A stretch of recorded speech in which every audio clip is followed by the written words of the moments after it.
Aquino, nakawala. Ang kanyang finger roll, wala. Rebound kay Evangelista. Again, Pure Foods is running. Bigay kay Ravena. Ali-hoop! Yes! In the sky play para kay Bong Ravena. Gordon's is in trouble. Gordon's is in trouble. Again, Ravena is running and he's going to go up against Jaworski, who's holding his ground. Hindi siya binibigyan ng puwang.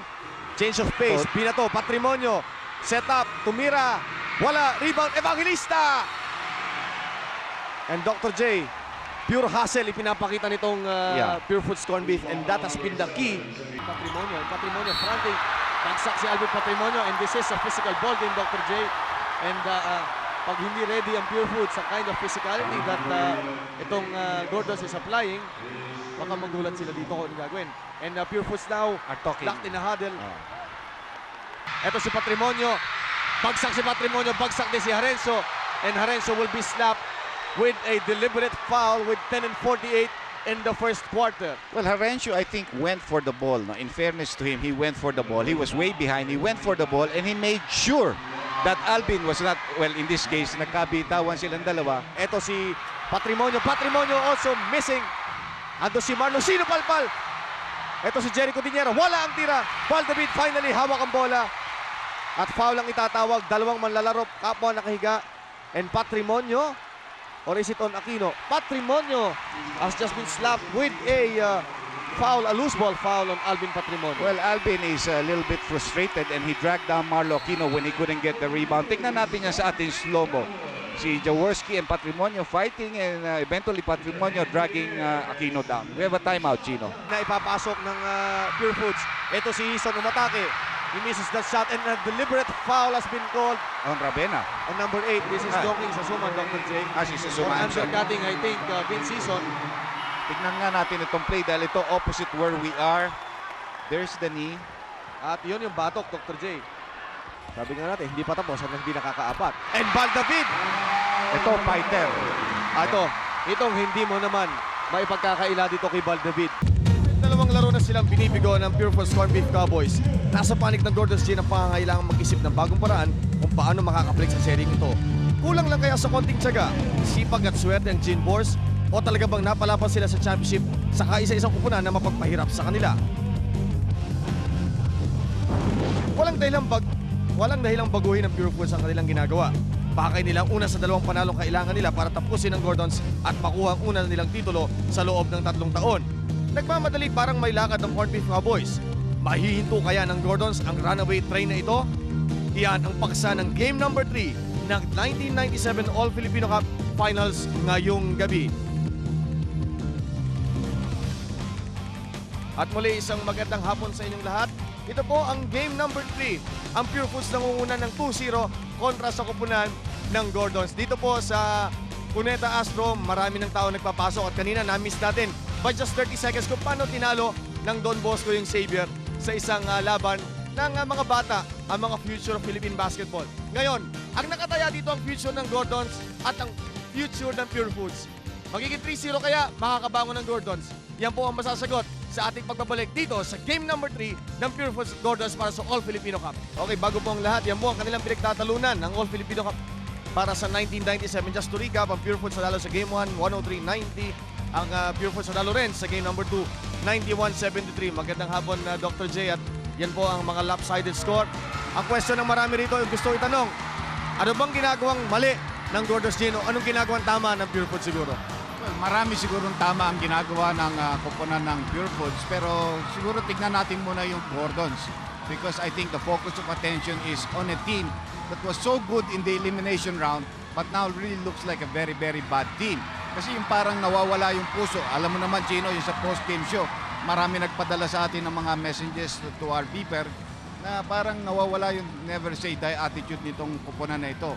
And this is not a team that should be in the championship if they continue to play like that. So, obviously, we must expect that they will play a different kind of game today. Okay, Dr. J, pag sinasabi mo yung attitude o intensity, ang isang ginagawa nilang barometer sa pagsukat ng desire ng isang team ay ang rebounding. So, sinilip namin ng rebounding. Makikita ninyo sa past games, ito ang ginagawa ng kupunan ng Gordons, Dr. J.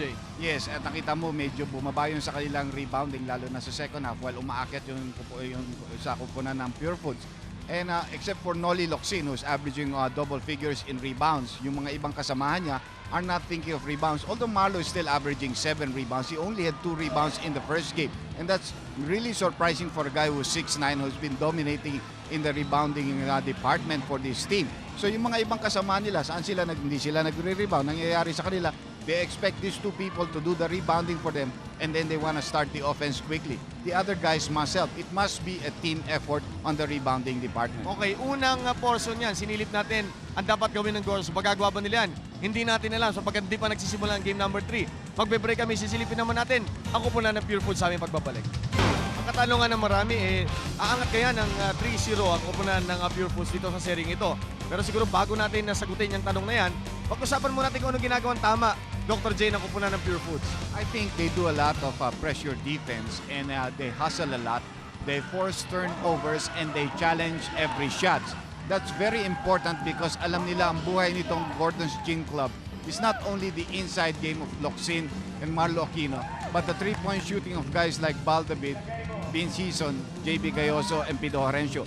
When those guys are on the money, mahirap rin talunin ang kupunan ng Gordons, and that's why they've made it difficult for these people to get good looks at this kind of shots. Okay, ang pinag-uusapan po natin ay ang team hustle o ang Cowboys hustle. Tatlong manlalaro nakita natin. Si Rovena, makikita nyo kung gaano katindi at ito si Dindo Pumarin sa kanyang mga agaw.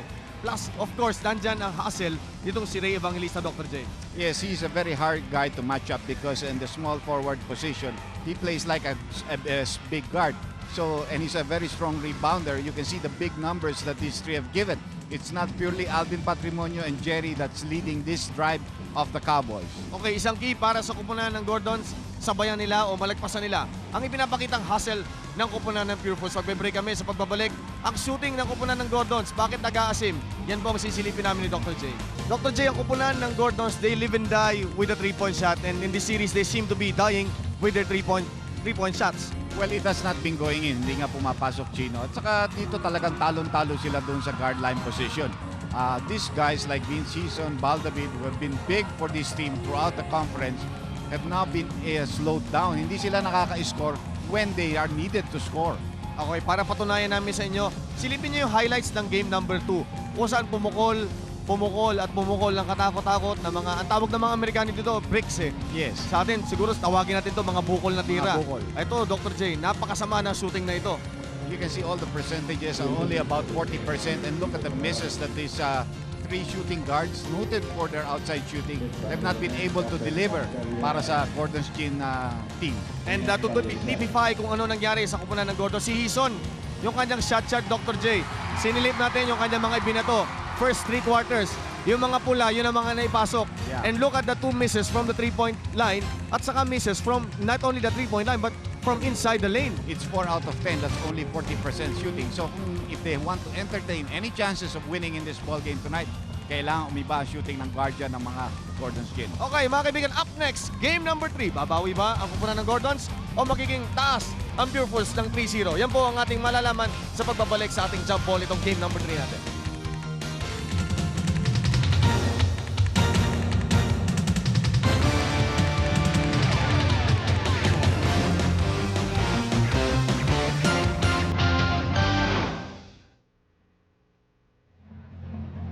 At guard, number 8, Don King Sasuman. At guard, number 3, Elmer Lago.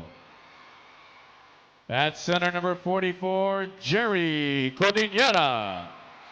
At forward, number 1, Bong Ravena. And at forward, number 16, Alvin Patrimonio. Head coach is Eric Altamirano. Assistant coaches are Frankie Lim, Louis Alas, Ryan Gregorio. And now the starting lineup for Gordon's Gin. At guard, number 25, Pido Horencio. At guard, number 11, JV Gayoso. At center, number 13, Marlu Aquino. At forward, number 52, Dodot Jaworski. And at forward, number 6, Noli Locsin. Head coaches Sonny Jaworski, assistant coaches Okay, are live Rino galing Salazar, dito sa Philip Cuneta Astro. Cesar. Ito po at natawag na ang unang 5 sa magkabilang kupunan. At ito, Dr. J, game number 3, anong hahanapin natin? Puputok ba agad yung Gordons? O ano mangyayari as we see sa ating lineup sa Suman, Lago, Cordillera, Patrimonio, Ravenna? Para sa Pure Foods, sa Gordons, we have Harenzo, Gayoso, Aquino, Locsin, and the Junior Jaworski. Another change in the first 5 lineup ng Gordons. They're starting off with their veteran guard lineup, and that is Pido Harencio at saka si JB Gayoso. Tumatawag ng play dito, Chino, si JB Gayoso, no? Okay, maganda siguro Dr. J habang nagpapainit tayo. Si Butch Maniego ay nanggaling po kanina sa... Uy, magandang banat ito ah. Papayaan mo natin i-savor ng mga Golders Gym fans ang ipinukol ni Junior Jaworski. At Butch, ano pa sinasabi sa Pure Foods? Magiging 3-0 ba after tonight? Well, hindi pa nila malalaman, Chino. All they talked about sa bago mag-umpisa ang game was for the players to pay attention to the little things, yung mga maliliit na bagay tulad ng boxing out at coming down on transition defense. At sabi rin ni Coach Eric Altamirano, guys, all you have to do is have fun and everything else will take care of itself. Balik tayo sa inyo. Maganda yung sinasabi niya, parating have fun ng have fun. Kung gusto mo mag-fun, pumunta ka dyan sila. This is a very crucial game for both of these. No? I mean, yung madaling sabihin yun, but you can feel the pressure for both teams in this ball game. Pero Dr. J, kung having fun ang iniisip ng Pure Foods dito, they won't have it dahil ibang Gordons yung nakikita natin. At least dito sa early goings dito, they were double teaming, they were shooting. Ito si Patrimonio, bagsak si Patrimonio, bagsak din si Harenzo, and Harenzo will be slapped with a deliberate foul with 10 and 48 in the first quarter. Well, Harencio, I think, went for the ball. No? In fairness to him, he went for the ball. He was way behind. He went for the ball, and he made sure that Alvin was not, well, in this case, nagkabitawan silang dalawa. Kaya nga medyo umaangal konti si Coach Jaworski. Ano ba ginawa ng aking player? Well, and laro doon eh. At saka dito sa ganito championship, palagay ko, kailangan maintindihan natin na pag championship, Dr. J, hindi pwedeng walang itulak kabigin ang tawag natin. Talagang barasohan ito. Doon nga, no? Going back to that call. Well, siguro may ibang interpretation ng referee, but Because obviously nag-uusap yun- pa silang dalawa eh. obviously yung anong yon, yung pag-drive na yun ni Patrimonio. Harenzo wanted to stop Patrimonio. Yes. Nagkataon lang, sabi mo, nagkadikit yung kamay nila. He didn't want to give him a layup, but he went after the ball and he made sure that he held on. Dahil kung gusto niya saktan yun, masasaktan talaga yun. Hindi, iiwanan Ibang klaseng pananakit ang gawin niya. But the deliberate foul is going to hurt them because it's free throws plus possession plus the fact that Harencio has to sit on the bench. At least for 3 minutes, Dr. J. At ngayon, pakinggan natin si Anthony Suntay. Anthony, itong Gordons, ibang ipinapakita dito. Early goings, talagang pumuputok sila. Ano bang may pinakain ba, may pinainom, may sinabi si Sonny Jaworski sa kanila? There is no question na Jaworski showed his displeasure against with the way his team played. Di ba nagkaroon tayo ng post-game interview, nakunan nyo yan. But he said that was a sleeper. Hindi ganyan dapat maglaro ang kupunan. That's not the way. Look at the reason why you don't have a full crowd here. I mean, a lot of Gordon fans, I know on the outside, manonood kami ng Game 4 kung mananalo ng Game 3. Mananalo, oo. Kung hindi na rin kami manonood. This is maraming Pure Foods fans are ready to come here and cheer their team because they have played so much better than Gordons. Okay, Anthony, narinig mo yung sinasabi ni Dr. J. Sinabi ba ni Sonny Jaworski na gumising sila o paano niya ginising yung kupunan ng Gordons dito sa game na ito? Anthony? Well, you know, Chino, it's a little bit funny kasi coming out of that locker room, Coach Sonny Jaworski and the rest of the boys were not the least bit worried that they were down 2-0 sa Pure Foods. In fact, they were joking, they were having a lot of fun. But of course, they worked on their offensive plays. Ang sabi ni Coach Sonny Jaworski sa kanila, we have to work better on defense. Tapos yung mga offensive patterns na dinraw up ko, gawin lang natin, mananalo tayo ngayon. In fact, he even kidded with his coaches. Sabi niya kay Rino Salazar at saka kay Philip Cesar, oh, nakamaong kayo ngayon, hindi katulad ng isang araw, naka-block kayo, kaya tayo natalo. Ngayon nakamaong kayo, mananalo kami. Let's go to you, Chino. Okay, Dr. J. Offensive patterns. At least ito si Jaworski Jr. nakikinig yata sa tatay niya dahil pumupwesto siya kung saan siya may bukas na tira for the second time. Lumabas si Dudut Jaworski sa mga screen at pumukol siya ng dalawang dikit na 3-point shot. Well, partner, yan ang sinasabi natin. Kung ang anak hindi makikinig sa tatay, sino pa makikinig dyan sa bench? Ayun, So may nakikinig obviously, na. nakikinig yung anak niya sa... And I think Pure Foods has got to challenge that shot. Hindi nila pwedeng bigyan ng ganong klaseng tira si Dudut na hindi nila china-challenge. No? Ito si Dudut Jaworski has 2 3-pointers in the first quarter. Gayoso missing his first attempt for triple D. And he was quite short. No? Wala yung lobo na tira. It's a, Kapit, no? yes.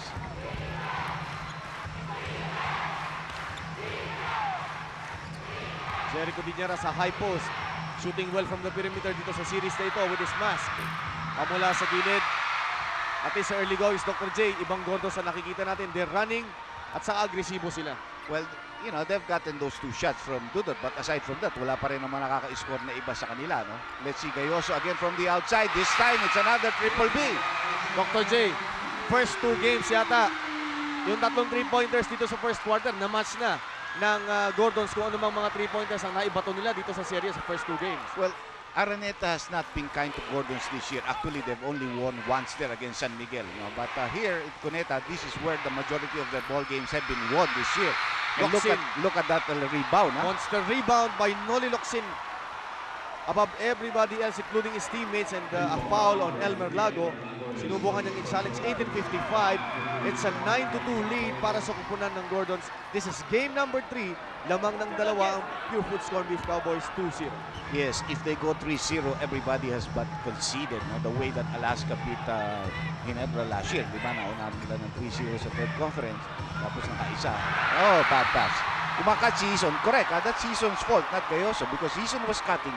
But you've got to look at where the ball is because the ball can be thrown in. Pag naunahan mo yung tao, as he did in that play, pinasahan siya ni Gayoso. Well, tama yung pagpasok ni Hison. Tama yung pasa ni Gayoso. Tama si Dr. J. Hindi nakatiis sa bola. Yeah. In fact, pag talikod niya, nakita niya yung bola dumadaan na sa batok niya. Donking sa Suman, thinking 3. All the shots from Triple B, hindi na ipapasok ng Pure Foods. Ito si Hison umatake.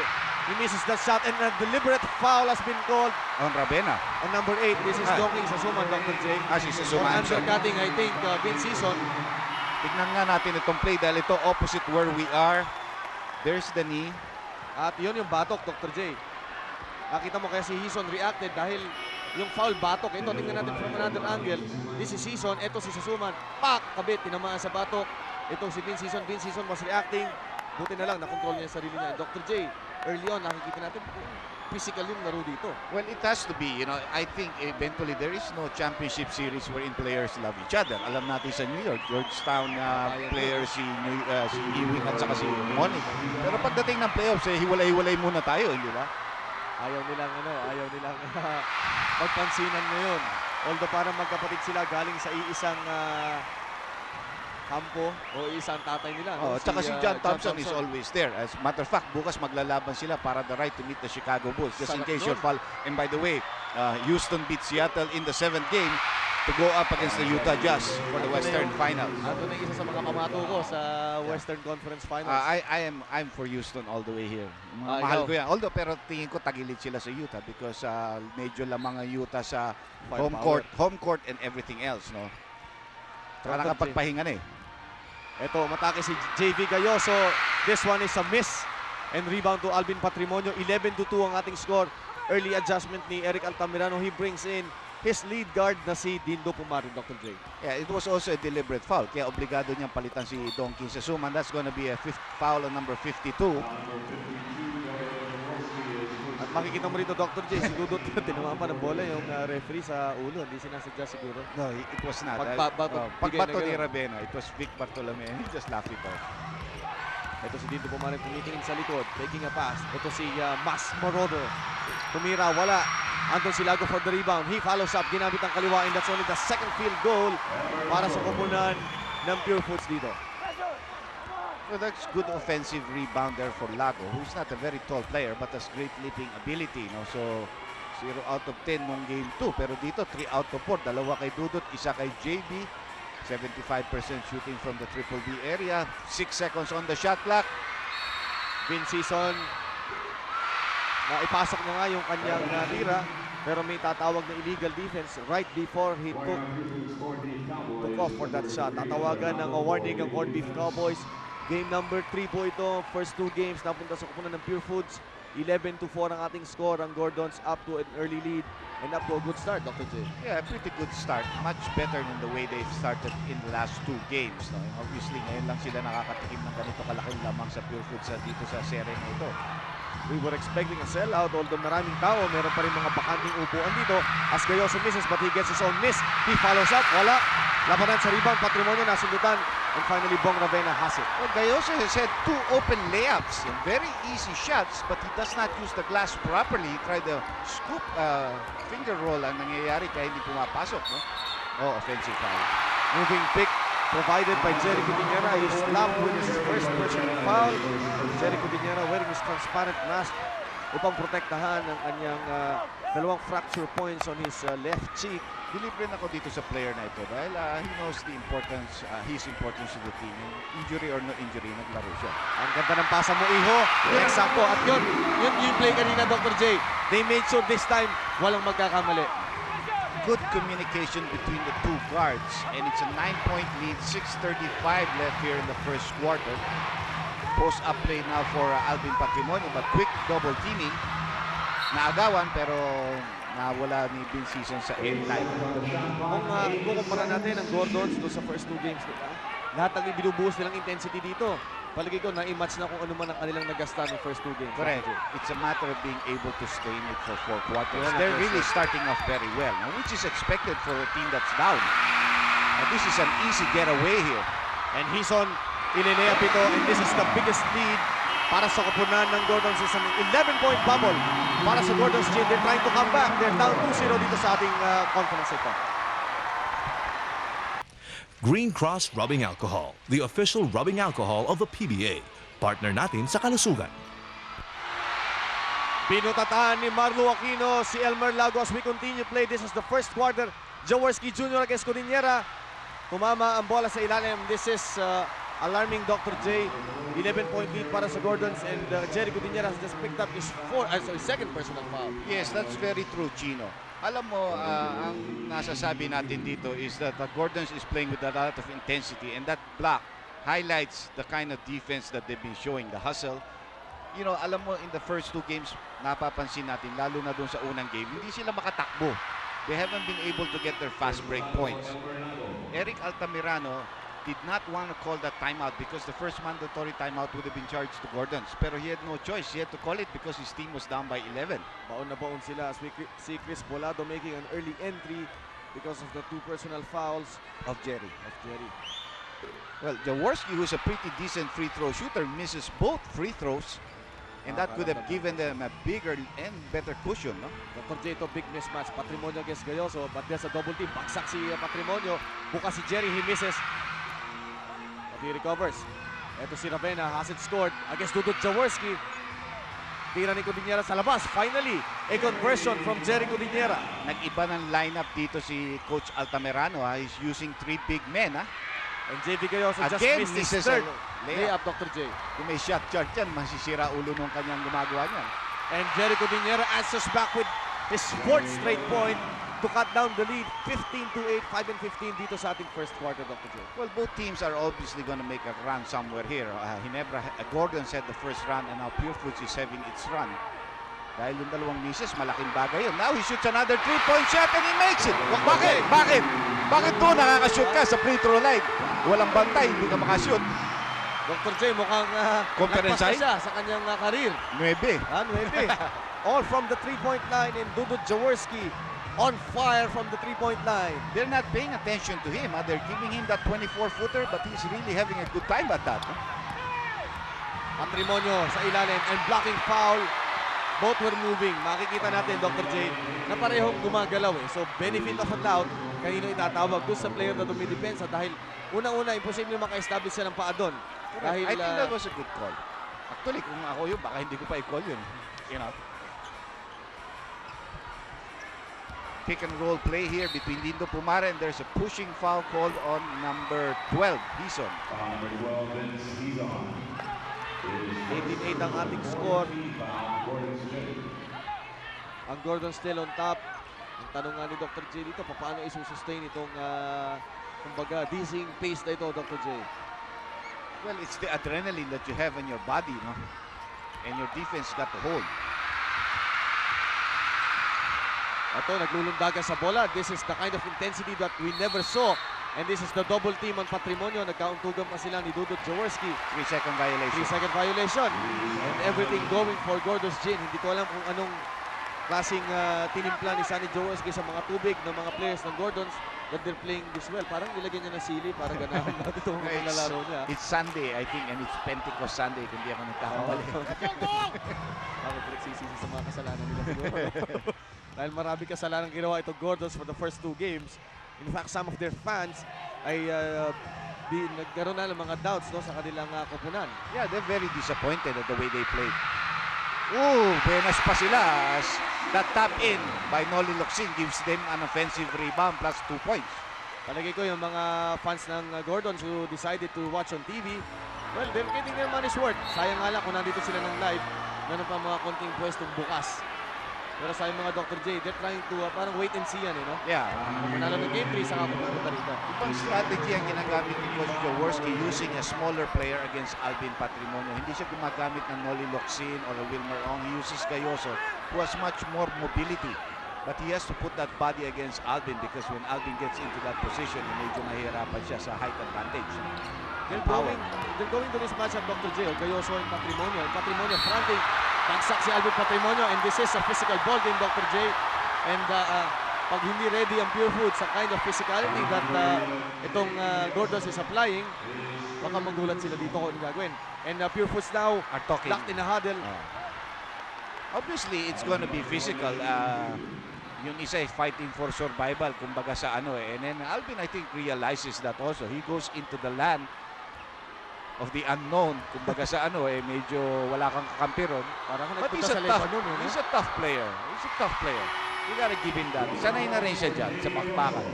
Alam niya, siguro nga Dr. J, nagtataka siya that naalala niyo nung kinakausap niyo siya, sinasabi ni Alvin Patrimonio, hindi doon sa post-game show natin that we will have later on after this game na yung kumpara niya yung Ginebra at saka yung Gordons ngayon, hindi ganun ka-physical eh. No? Yes.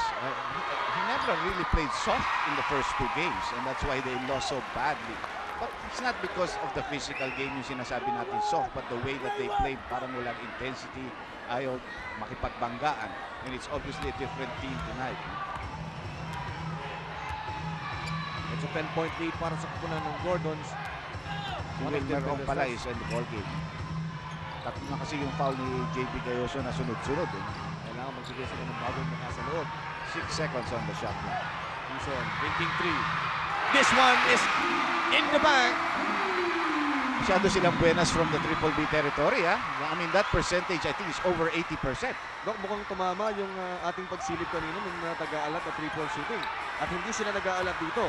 They're, kumbaga, sweet shooting ngayon. Tumama sa paa ni Bong Ravena. Bong Ravena, hindi malaman kung saan maghanap ng butas. Andres Dindo Pumaren. He misses and Locsin na agawan ni Chris Bolado. Ito si Ravena. Still hasn't Traveling. scored. Traveling. Yan ang weakness niya ever since he was an amateur player. And a timeout has been called. Sakit ng katawan? Time for Alaxan. Also for rheumatism and arthritis, even for toothaches. Scorching run ng Gordons. They're up 23-10.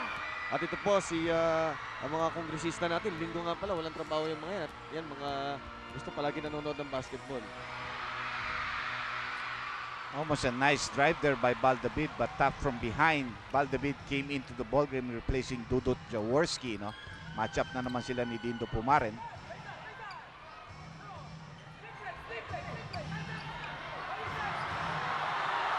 Chris Bolado, hindi mala ko anong gagawin. Oh, that's offensive.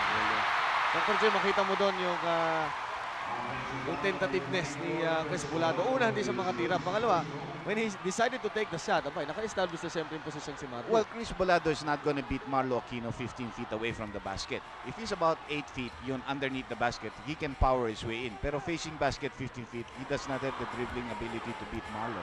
Turnovers, Pure Foods, not taking care of the ball. They have 6 against the 2 ng kupunan ng Gordons. Handoff, Baldabid making his first appearance dito sa ating game number 3. Shot clock is down to 4. Marlo knows that, and he has to make that turnaround jump shot. Mabigat na tira yun. I mean, under time pressure, 15-point lead here for Gordons. Alam mo, maganda rito, Dr. J. Mahata kung marinig ni Anthony. Palagi ko merong secret antidote itong si Sonny Jaworski. Baka kung ano hinalo niya doon sa Gordons Gin ngayon at nagbabaga itong kanyang kupunan. Very. Ordinera. Still, as consistent as ever, Dr. J. Di ba ang tawag natin dito kay Alvin Patrimonio, si Captain Lionheart. Ito si Captain Courageous. Di ba Yes. yung libro? Ah. Nako, hindi ko na I know matandaan. that character, and Jerry really is very consistent with that jump shot of his. Diyan ang pamimiesta ni Jerry and Noli Locsin. Palibag silang dalawa. Nadaganan si Chris Bolado, and Chris Bolado weighing about 250 to 260 pounds. Bumagsak sa bigat ni Noli Locsin on his way to the basket. Yes, that's only the 14th foul, however, for the Cowboys. Gordon's has been in the penalty for quite a while. Jerry Cordillera is now being replaced by Ray Evangelista. And that's the tank at work. Si Noli Locsin, kita mo kung paano siya magtibag ng mga dingding na katulad ni Chris Bolado. Masyado mahaba itong play na ito. Ayun, maagawan na. Pero nakuha ulit ni Bill Season. Buenas pa. Handoff, Marlo Aquino. At Dondok now, it's a big 15-point bubble para sa kupunan ng Gordons. And Ravenna, again, another turnover. Last touch siya, and this is his second turnover. Dr. J dito sa ball game na ito. Nothing is going right para sa Pure Foods dito sa game number 3. Yeah, he touched it last. Season was trying to go for the ball. Hindi naman niya inabot outside. No?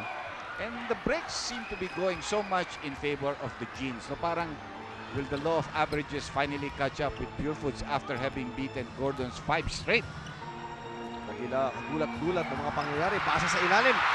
And this is an entirely different Gordon's Gin we're seeing on the floor right now, Dr. J. Mukhang sila nga yung mga Boars na sinasabi nilang Boars. Oh, because Boars are always known to be raging animals. No, pag sinaktan mo yan, hindi umaayaw yan.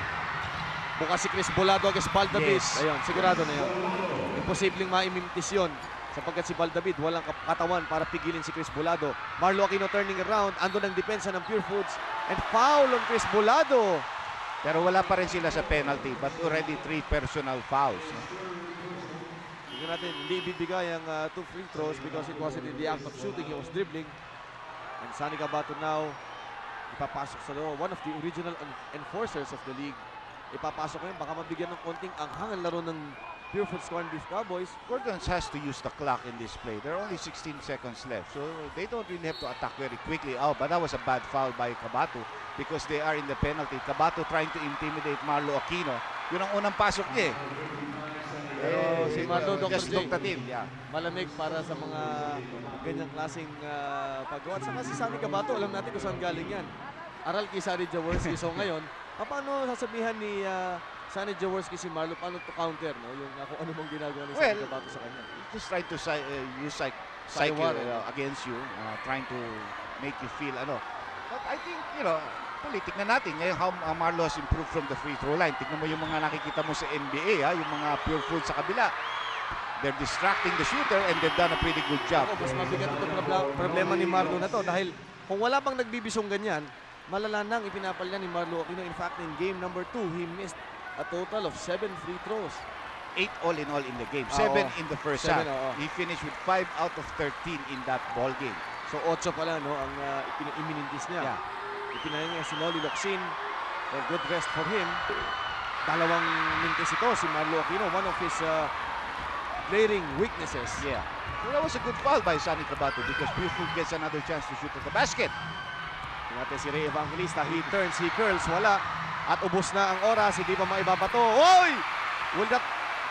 Tingnan natin, Well, that's mag-uusap shot pa count. mga referee. Mag-uusap pa mga referee. Titignan nila, magche-check sila. Referees conferring with each other. At tumitigil sila sa table officials. Ito si Dodo Jaworski has 9 career high points. 3 of 3 from the 3-point line. It is not counted, so the final score is 29-14 para sa Gordons. We'll be back with the second quarter.